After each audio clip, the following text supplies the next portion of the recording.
Here we've got a problem where I've drawn two vectors, one of which, vector PQ, notice vector PQ starts at P and goes to Q, and we're told that that's also known as vector U. Much easier to say vector U than PQ. And we have another vector, RS, that's that green vector, from R to S, and we say, oh, that's vector V. Much easier to use U and V. Show vector U is equal to vector V. So one of the principles we have to understand is that two vectors are equivalent if we can show both their magnitudes and directions are equivalent. So let's talk about the magnitude of these vectors.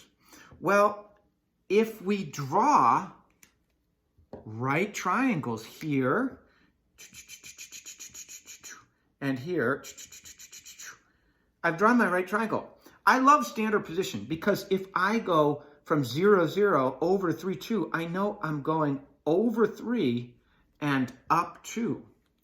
And for the green, I can say, well, I'll make a right triangle here. I'm going from 1 to 4, so this is 3, and from 2 up to 4, so that is 2.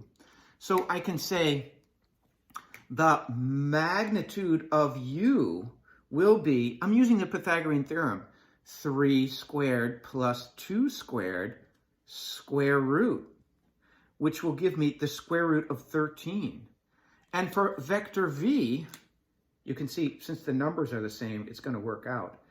That will give me the square root of my x component and my y component, 3 squared plus 2 squared. So for both of these, we can see that the magnitude is the square root of 13. So we're only going to do this once and this one time to talk about direction. And at this point, we're going to say, well, vectors have magnitude and direction. We've shown that vector U and vector V have the same magnitude. Notice how I did that. I forgot to tell you about this. Magnitude will be U, the vector, in a double bar, showing us we're looking for this distance here. That would be U.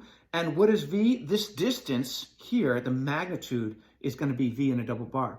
Well, the direction, I could say the slope, and we'll never do this again, just for this one example, the slope of U is, look at that, that's 2 over 3, rise over run. And the slope of V is rise over run, also 2 over 3. So we'll never use slope as direction again, but at this point we can say, well, the direction can be designated by slope. You can see that they have the same magnitude and the same direction, and so we have shown that vector U is equivalent to vector V.